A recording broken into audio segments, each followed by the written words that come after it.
What's up, ladies and donors? So today I'm going to show you 50 tips that are going to help improve your Call of Duty gameplay.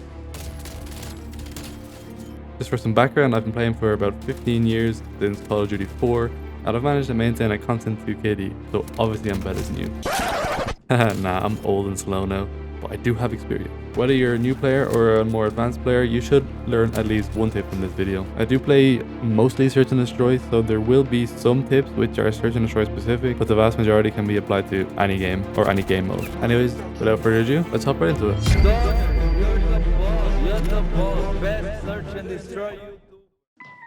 Alright, can kick it off with an easy one. Reload at the right time.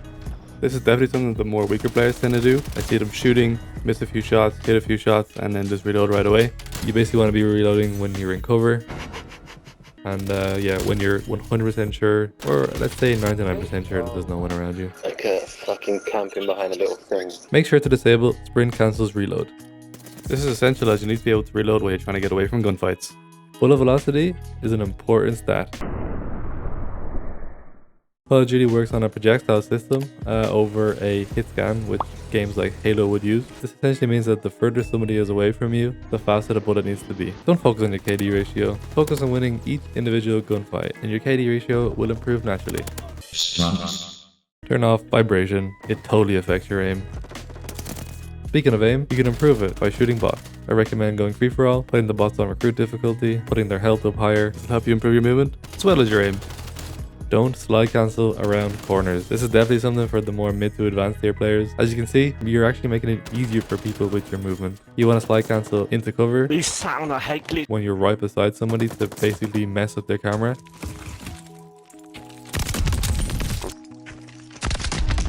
But you don't just slide cancel randomly like this. This is just pointless.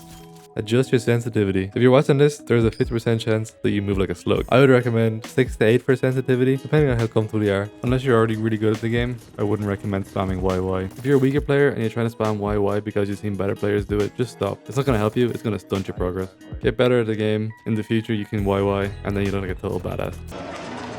You move faster while using a knife. This is one of the first Search and Destroy type of tips. You'll see a lot of people who tend to play Search and Destroy fast will have the knife on. Because you can move faster, you can get up into people's faces quicker, you can get to the spot you want to get quicker than everybody else. How is it there, bro? Which leads us on to learn rush route timings on Search and Destroy to predict when people will arrive. If you do this, you'll be able to get first bloods all the time. First blood.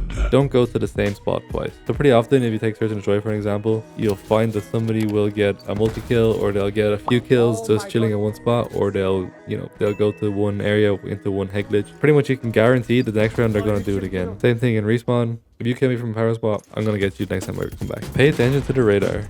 If your teammates are not in an area, there's a good chance that the enemies are. On that note, don't trust your random teammates. You will get shot in the back. Can't trust anybody these days. Unless you're someone who's really confident to get in high kill streaks, I'd recommend running UAVs. There's no ways to get. It's like 3 kills or like, what, 1,000 score in the score streak CODs. Compared to the amount of information you get on the map for that, it's just, yeah, it's great. Do not chase kills. Beelining towards an enemy will put you in a very vulnerable position. What will happen is someone else will just shoot you from the other side. Be patient, don't run after them. Shit, so he can put on his YouTube montage. Learning how to bank nades successfully can be really useful. Don't aim at the closest part of a corner when pre-aiming. Look where you expect them to be when they come around the corner. Take some time to learn the map. You can easily predict where people will be the more you play them. This way, you won't be running around like a headless chicken. Avoid mid-map. Sometimes in certain situations you can use it for rotation, but in general you should avoid it. What you want to do is you want to stay around the edges of the map so you can get flanks on people, or you can shoot people across lanes. Sort of related, learn the power spots. People will nearly always be in them. Do not stay in the same position after you kill or even shoot at someone. Lone wolfing never works unless you're a level above the lobby. You want to stick to your teammates, or else you're pretty much guaranteed to have a 1 KD or below. So this one is definitely a controversial one. If you made this far into the video, by the way, you are a legend. Bait your teammates. Trust me, every good player baits your teammates. If you're playing with randoms, most of the time you can't trust them to engage in gunfights, or to win gunfights when they actually do. What every good player will do is we will use players as meat shields basically to get information around the map. Most of the time they're running around like fools anyway, so why not? Use the meta guns. Everyone else does it. Maintain your center. What I'll see a lot of players doing is they'll be walking around and they'll actually almost be looking at the ground. What you want to do is you want to keep your crosshairs at around human height, so that means you're ready for whenever somebody comes around the corner. You'll win more gunfights instantly if you focus on this. I didn't make the fucking jump, you fucking nonce cunt! So unlike side cancelling, jumping around corners is actually way more effective. People won't be able to react in time, especially if they're right beside the corner. In Modern Warfare and Vanguard, stims refresh your tactical sprint. Bump up your FOV, or field of view, where you can see way more. You're missing out on a lot of people in your peripherals if you have it on the default, which is 80. Turn off motion blur.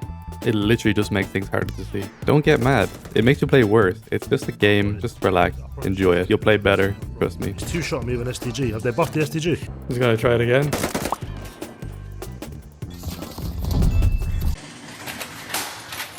Oh, I'm done. Adjust your dead zone. You basically want to have it as low as possible without having stick drift. Pre-aiming is not camping. I'm sure the vast majority of people who are watching this already know this, but you know yourself, when you're playing a game, people are always shouting camping. The game sense to be able to predict when someone is coming is one of the main things which differentiate between average players and good players. So rolling back to another search and destroy one, plant the bomb. This might seem obvious, but most people just run around looking for kills. If you plant the bomb, it forces enemies to come to you. Silent footstep perks are a must. Everyone and their granny has a headset these days, so make sure to use Ninja or Dead Silence. So I know a lot of people recommend using Claw, but I personally prefer to use Tactical Button Layout. This allows you to crouch and prone while maintaining your finger on the analog stick. If you are really serious about it, you can invest in a Scuff or an Elite Controller. I personally use an Elite Controller and I have two paddles. One is my Y so I can change weapons, and the other one is my A so I can jump. Crouch spamming during gunfights make you harder to hit. Like I said before, with Tactical Button Layout, this means you can crouch while shooting, and you can do this, and basically it's really hard to hit. You can't even take any damage here. Set up your gun with one thing in mind. For example, if you want to move around faster, go for mobility build, put all the stuff that gives you faster sprint to fire time, faster movement speed, faster strafe speed, or maybe if you want to go for an accuracy build, you want to put on the attachments which give you obviously more accuracy, better recoil control. You get the gist. Ask questions. Just like anything, sometimes the best way to learn is to ask questions. If you're not sure about something, or there's something you want to know more about, please ask in the comment section, or not even my comment section, just ask. Ask any content creator. Most of the time, we'll be more than happy to answer them. Camping will not help you improve. It actually just makes you an easy target. So kind of related to the last one, the only time you can really sit in this spot, which will benefit you, is when you're playing the objective. For example, when you're sitting on B in domination, you'll be right in the thick of the action. You can hold the lane, you can hold the spot down. Best way to improve. Watch how the professionals do it. I've learned some absolutely disgusting spots over the years watching competitive search and destroy. It's crazy what people can find. One of the first things that I do every time I install a new Call of Duty is I turn the music volume all the way down to 0. So this is obviously something that varies between different Call of Duties, but you want to learn what materials you can shoot through. Of course, it depends on what gun you're using, if you have FMJ on, or if you have deep penetration. I hope that's the name of the perk. Yeah, obviously in some games like Cold War, you just can't shoot through anything, which is frustrating. And then you have Vanguard where you can shoot through like literally everything. You'll get more kills if you figure out what you can shoot through. Don't reverse boost. When you play in your regular lobbies, you're just gonna get absolutely spanked. It doesn't help you improve. It's just a waste of time. In fact, it's probably gonna make you actually worse because you're just not getting challenged. Make sure to set your slide behavior as tap to slide. You can have those perfect slide cancels. Be unpredictable. While I'm always an advocate of playing smart, sometimes you gotta do stuff which is a little bit stupid to be unpredictable. Things like jumping into a gunfight after being shot on the back and you have literally 1 HP left can actually win you fights. Most of the time it'll lose you gunfights.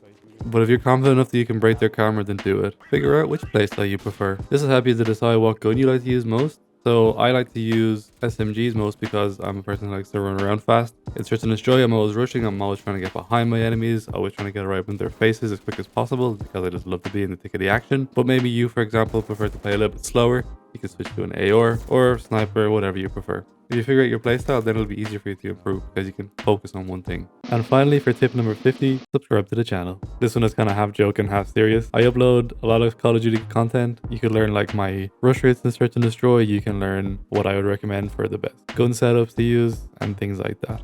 Whew. And there we go. Man, this video took so long to edit. Anyways, if you made it this far, I hope you found at least one tip that was helpful. If you did, let me know which tip was helpful for you in the comment section below. If you do have any questions, please feel free to ask them. I'll be more than happy to answer them. Alright, well I guess that's it. Hope you enjoyed. See you in the next one.